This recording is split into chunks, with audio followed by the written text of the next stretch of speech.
Amelia Davis, founder and CEO of Stratosphere Innovations, boarded her flight from Denver to San Francisco with a first-class ticket in hand. The window seat wasn't just a place to sit. It symbolized years of sleepless nights spent coding, pitching, and building her startup into a booming business. It was her victory, one she'd earned through sheer grit. When Amelia reached her row, however, she found it occupied. A middle-aged man with slicked-back hair and a designer suit had taken her spot, his polished shoes resting on the armrest as he lounged in her seat. His body language screamed entitlement. Amelia's eyes immediately locked onto the seat number, her frustration bubbling up. "Excuse me," she said, trying to keep her tone calm but firm. "That's my seat." The man, barely glancing up from his phone, let out a smug smile. "Not anymore," he said. "They upgraded me. You're bumped." Amelia recognized him instantly. Jack Graves, a corporate consultant well-connected with major financial firms. Before she could respond, a flight attendant named Emily appeared, her face tight with discomfort. "Ma'am, there was an issue with the system. You've been reassigned to economy, seat 34B, Emily explained. Amelia checked the boarding pass in her hand. The seat number didn't match, and she could feel the sinking certainty that someone had tampered with her reservation. "Check the system again," Amelia said through gritted teeth. "I paid for this seat." Emily shrugged. "Priority goes to frequent flyers." Jack finally took his eyes off his phone and shot Amelia a condescending look. "Better luck next time," he said, casually waving a platinum VIP card in her face. Amelia's instincts screamed to fight back. But years of high-stakes boardroom experience had taught her restraint. She pulled out her phone, started recording, and aimed the camera at Jack, then panned over to Emily. "We'll let the internet decide," Amelia said, her voice steady. Emily's face turned red, and Jack's smirk faltered as the tension in the cabin grew thick. The whispers spread quickly. Amelia's livestream viewership began ticking upward. 50 viewers, then 100. "I paid $2,000 for this seat," Amelia said into the camera, "and this man believes he's entitled to take it from me." Eyes around the cabin were on her now. A woman in 4B leaned in to whisper to her husband. An older man in 2D shook his head disapprovingly. Amelia stood her ground, eyes locked on Emily and Jack, her phone steady. "Ma'am, please go to your assigned seat," Emily urged, her voice brittle. "I haven't done anything wrong," Amelia replied coolly, keeping the camera trained on their expressions. A few minutes later, the flight supervisor, Mark Hayes, appeared. His broad shoulders and authoritative air made it clear he was the type who valued control.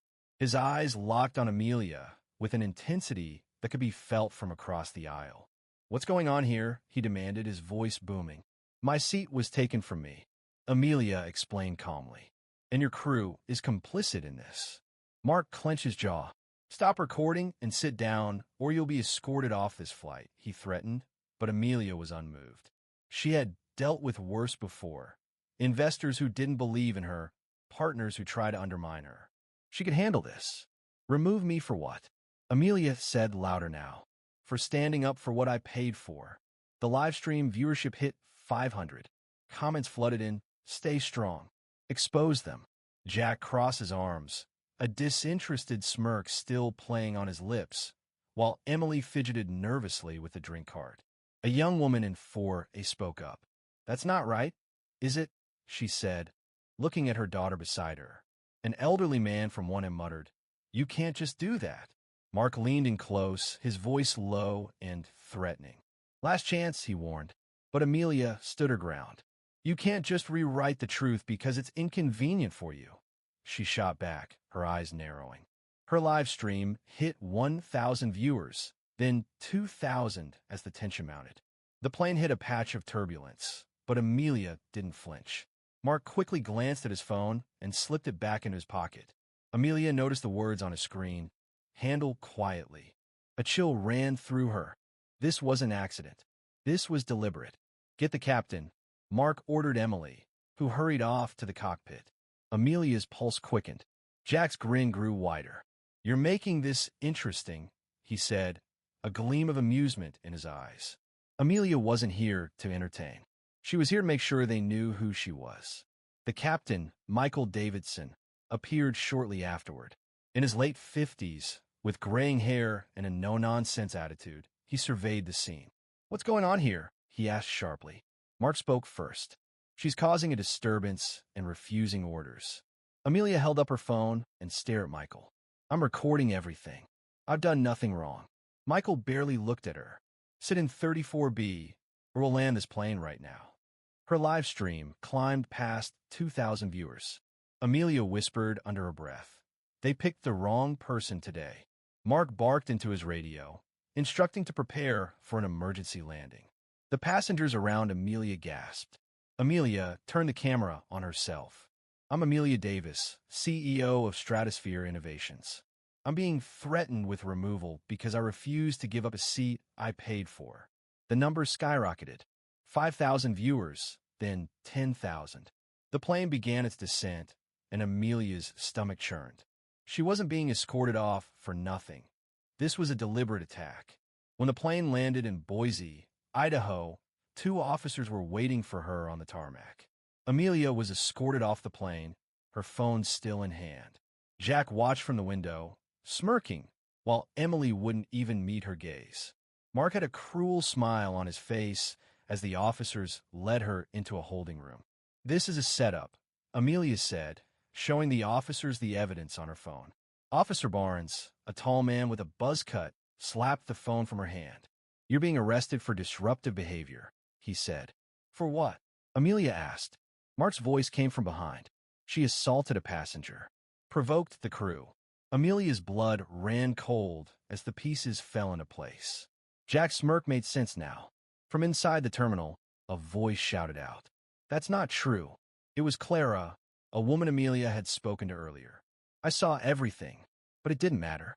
The handcuffs clicked into place around Amelia's wrists, and they led her to a holding cell. In the next cell, a woman with braided hair and dark skin was pacing. "I used to work for them," she said, her voice soft but firm. "They've got a blacklist. People they don't want in first class. They've done this to me too." Amelia froze. "A blacklist?" she repeated. "I'm on it, aren't I?" The woman nodded. "Yeah, you don't fit their image of what belongs at the front." Amelia's mind raced. "I need to get out of here." The woman's name was Tanya, and she explained how they'd been targeting people who didn't fit their mold, especially minorities. Amelia's phone was confiscated, and she was left to stew in the small, cramped space. But Tanya's warning gave her a drive. This wasn't just about one flight. It was a larger issue. Back in her office, Amelia was busy drafting her next move when she got a text from Lena. "They've blacklisted you." Nationwide. Amelia's heart sank. She had become a target, not for anything she'd done, but for who she was. Her fight was just beginning. Amelia's fight had just begun. With a resolve stronger than ever, she knew that exposing the truth was the only way forward. As her story spread, the world would listen. This was no longer just about a seat. It was about dismantling a corrupt system. She wouldn't stop until justice prevailed.